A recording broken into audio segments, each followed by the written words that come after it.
Good morning, good afternoon, good evening, whenever you're watching this. So I'm Sammy Hexter Andrews and I'm a member of the Bloomz International Art House Collective. And today we're going to be speaking to Mac McGregor, who has been our Artist of the Month for the whole of November. So let me just invite Mac on. There we go.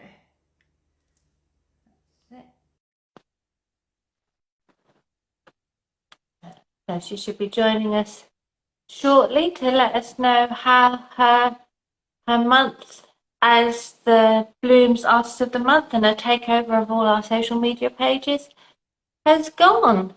So we're in the last day of November. I can't believe how quickly this time has gone. Mac, I've invited you. If you can accept the invite, that'd be great. Hey Mac, if you can accept the invite, I invited you. There she is. Good morning. Well, good afternoon. It's lunchtime now. I know. Good morning. How are you this morning, Mac? A little bit tired, but okay, thank you. Okay. So I was just saying that this is our closing interview as you've been our Artist of the Month for November. So I have some questions for you and I thought we could just have a little chit chat and Yes. just round up everything that's been happening. Um, so how has your takeover month been? Busy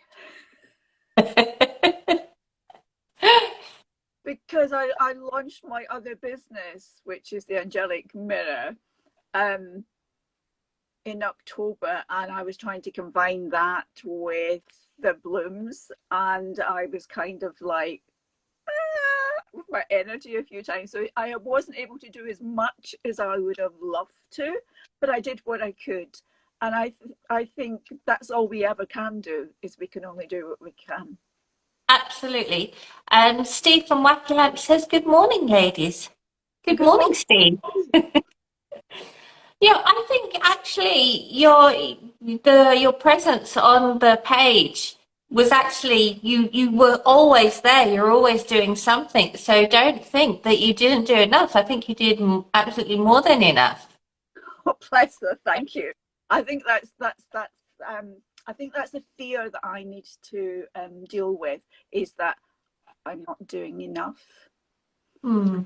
Yeah. Okay, so over your time as Artist of the Month, is there any one or two things that you've learned through this process? Learned through this process. Um, Well, it's the very first time that I've interviewed people, and I've been doing the interviews, which has been fabulous. And for those, I had set questions, but I've also um, interviewed and will be interviewing um, other people who are, they may be artists as well, but we're talking about creativity, and creativity is applied to a transition or a change in life. So Mm-hmm. there'll be some more. I think another maybe two, possibly three in December, because they couldn't quite fit in November. So that's going to be happening. And I can't remember your question, sorry. And is there one or two things that you've learned as being Artist of the Month that you can take Um, forward? well, learning how to run an interview. Oh yeah, and that's what I was going to say. That for the artist, I had a basically sort of basics questions that I had laid out, but I would deviate from that depending on what someone had said. But in my other one, I just went ad hoc, and I was just like, and I'm thinking, oh gosh, I'm really, you know, putting myself through this, but it was a really good learning curve. Um, Interesting, yes, very interesting, and it called on my own creativity to come up with appropriate questions. But it was really fun, and yeah, and I love the day of experiments. Although I didn't manage, I've been finding it difficult to load um, videos for some reason onto Facebook, so I just had to put stills because I did take video my experimentation, etc. But that just didn't, they just didn't come up, so I've only put stills. So that was fun to share. Of course, I've done experiments before, so I had a good idea of what might happen in when I was doing them. So yeah, and although I did push it to one point that I put a piece in the oven, and I didn't like what was happening, and I thought, you know, I'm just going to push it further and see what happens. And it was quite amazing. But when I opened the oven door up, because I made sure I had good ventilation and things, when I opened the oven door up, I was just hit with these fumes. And oh my word! I know, and I thought, whoa, we need to end this here. But actually turned out really well. So it's kind of like, because I keep an eye on it, you know, through the oven door. Yeah, so it's. I think with your videos, you can put them straight onto your YouTube channel. Yes. So they're not wasted. And also you can put all your creativity interviews. They'll obviously be on our Bloomz YouTube channel, but you can also transfer those onto your YouTube as well. Chance to do that, but good idea rather than those interviews. And I'm sorry, the other videos, because I'm not quite sure what happened. But anyway, just one of these technical things that probably picks up in the face. You had, within your creativity interviews, you had a wide range of guests. Is there any one thing that sticks in your mind about what one of your guests shared during those interviews?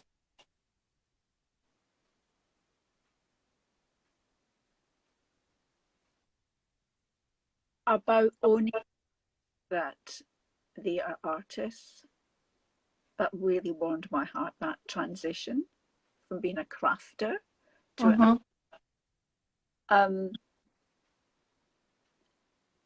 and people's creative process, which is so vastly different, and the passion that everybody had for the work, which was just beautiful to witness. Yes. Yeah, and I think that really came across in all your interviews. I actually, if I didn't catch them live, I watched them on replay. And I must encourage everyone to watch them on replay because you get so much from the artist. I found that they were all very generous with you. Very. Yeah. So what are you going to miss about being Artist of the Month? Your last day today. In the spotlight, of course. No, because normally when I'm in the spotlight, I go, oh! Although I do the stuff. It's not my usual comfortable place. But what am I going to miss about it? Well, I thoroughly enjoyed those interviews, so I think I'm actually going to continue doing interviews on the subjects I'm going to be exploring in the Akashic Records that month's healing. So I think I'm going to continue with that. So I'll need to kind of think about that. Yeah. So what else will I miss? I'm not sure if there's anything else that I miss.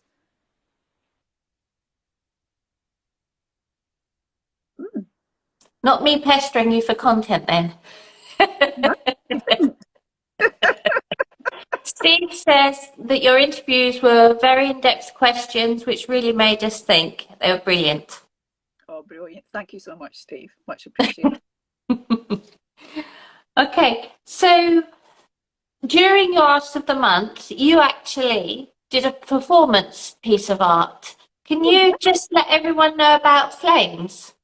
Yes, the Flames are for people who are over 50 years old, 50 years and older, and we get together and we talk about stories in our lives, experiences that we've had, which are often transformative. Like, for example, we had a transgender female who had struggled all their lives, and then finally stepped into the role of becoming a woman, because that's how she always has felt since day one, to someone who has had a double mastectomy, to lust. I mean, we really kind of touch on difficult subjects, but in an interesting and performative way. We did some movement pieces that were really challenging and stretched us, because we worked with an artist called Robin Singh, which was just amazing. And we were doing balancing things using ladders and all sorts. Stretching. So the Flames are a brilliant group. If you ever had the chance to watch a Flames performance, do go along, because it really opens your eyes to how being older and your life experiences are so rich, and people have got so much resilience in them, you know, that they might have not originally have thought. And also it's done in a very creative and entertaining way. Yeah, I mean, it sounded like it was an amazing event to witness and to see. And there's their talk that it may be going on tour possibly next year. That's right. Well, originally we had funding to we're actually in rehearsals when lockdown happened, and this show that we had was delayed since then. And there were quite a few people from all over Scotland that came during the performances to see if we can actually tour Scotland with the Flames. Yes, so that's a possibility. So, how exciting! I know. You'll have to clear the diary for that one. I know it'll be set piece at a time, but it's going to be a slow tour, so it gives us time to breathe between one performance and the other. Absolutely. I think that's important too, not just for your physical well-being, but your emotional well-being, because the topics, like you've already said, they're not light-hearted, they're very deep, and they're very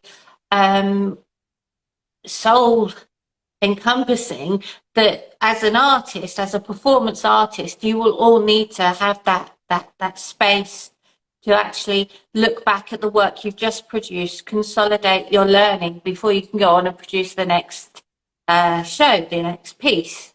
Absolutely. Because it's not like it's a scripted musical or a scripted play. No. It's so much more than that. Absolutely. And that's what your viewers coming to the performance will experience. They'll experience not just visual and auditory, but they'll actually feel what the performers are expressing. Yes, absolutely. People come in are crying, laughing at the same time, you know, at different parts of the performance. So it's sort of balanced. Yes, which was just amazing. One came to mind called which was Scully, and this person has OCD, and she has lots of ideas going around in her head all the time, and you know the things that she gets up to. And then when she had this skull in a tank, in a fish tank, and she says, "Who on earth has a skull in their living room in a fish tank? How could that happen?" And then she goes to take it. She takes it out, puts it in the bin, and goes, "How can I put this skull in with, you know, my niece's bib and the remnants of food that my family took?" And anyway, it was this story. It was absolutely hilarious, and we were, as a sort of like a Greek, an ensemble, we were sort of being the voices in her head of all that she might do, and it was just hilarious. It was absolutely hilarious. But obviously there's a serious side to it, because she's showing how it is to have her experience of OCD. Yeah.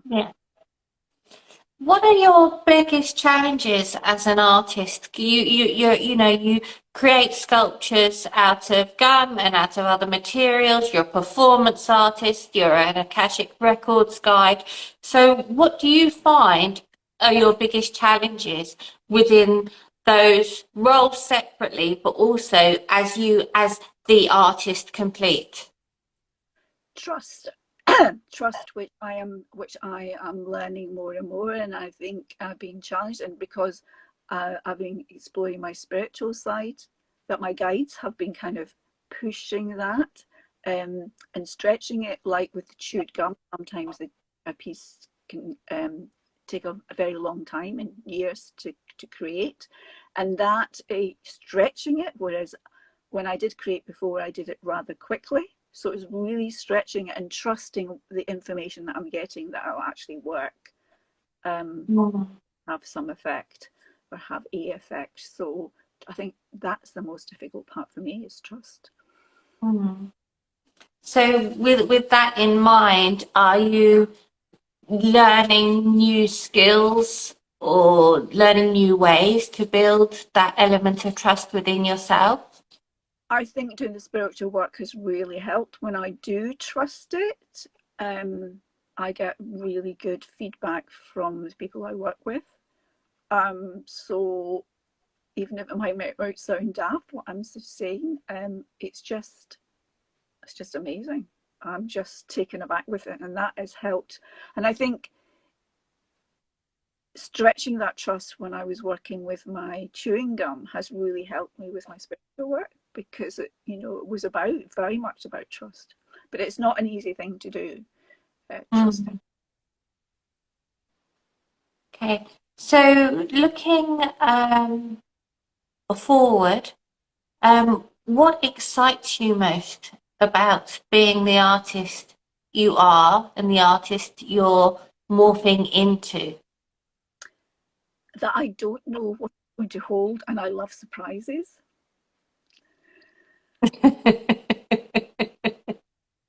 Simple as that.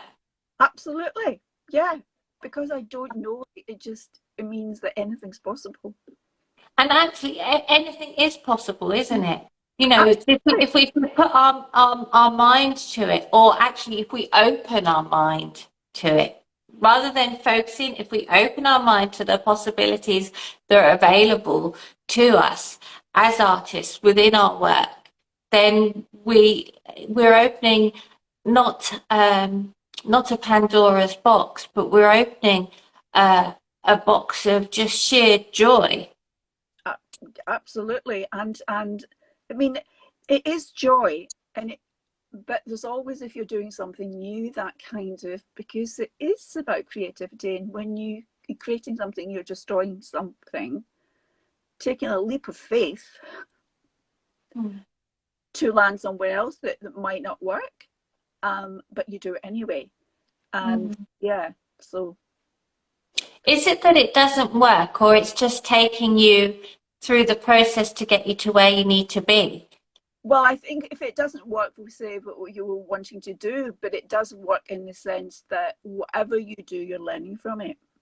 Absolutely. Yeah, so it might work for a certain thing, but you learn through the process. Yeah. Okay, so can I ask, what have you got lined up in the pipeline for 2023 that you can talk about? Well, there's all I can say about the Bloomz is there's things coming up in 2023. I'm not quite sure how open that is, but we'll just say there will be. What about for Mac? Pardon? What about for you? What have you got planned for you? So apart from the Bloomz, I'm creating a card deck, which will be exciting because I've never done that before. There's another possibility of doing some more flames. I'd like to do some more dance. Anything else? And I'll just see what unfolds.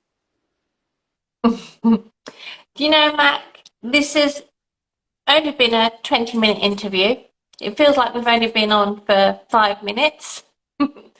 But those are my questions. I just wanted to wrap up everything that you've done this month, and I think we've covered that quite succinctly. And I just want to say, on behalf of your viewers, thank you so much for everything you've put into this month, because I've learnt so much from you. I've learnt so much from the guests you've had in your creative conversations and your posts, and the way you write your posts lets us into that little bit more of Mac. We get to see a little bit more and hear a little bit more about you as the artist, as the performer, as the Akashic Records guide.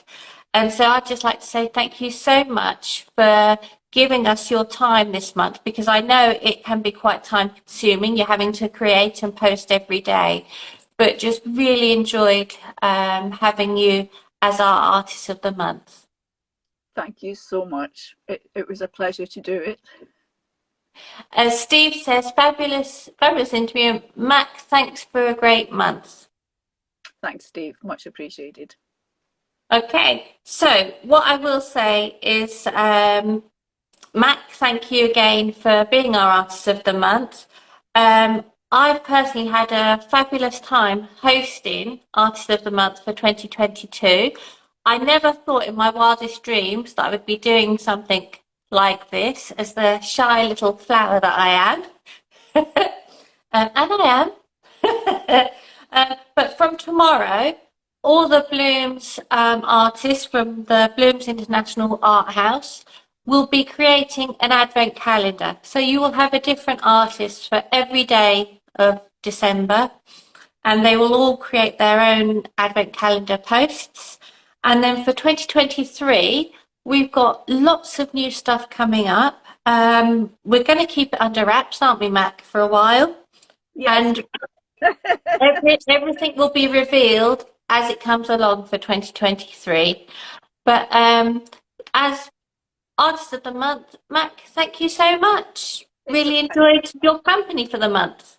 Okay, thank you again, Sammy, for hosting these my Artist of the Month. I thought it was a great idea, and I think it helps us to promote our work, but also gives the viewers the insight of what the artists are like within the Bloomz in a much more in-depth way. So thank you. You're welcome. I'll see you later, Mac. Okay, bye for now. You need to Yes. kick yourself off, Yeah. as Steve says. Okay, so that was Mac. Again, like I just said, you know, the Bloomz have got so much in store for 2023. So please keep following us. Let your friends know, let your family know that we're going to be here for the whole of December. Like I said, we're going to be doing an advent calendar, so you'll have a new Bloomz posting every day, and then we'll see you all again in the new year. So as for Artist of the Month, that's a wrap for this year. So thanks ever so much. Take care. Bye bye.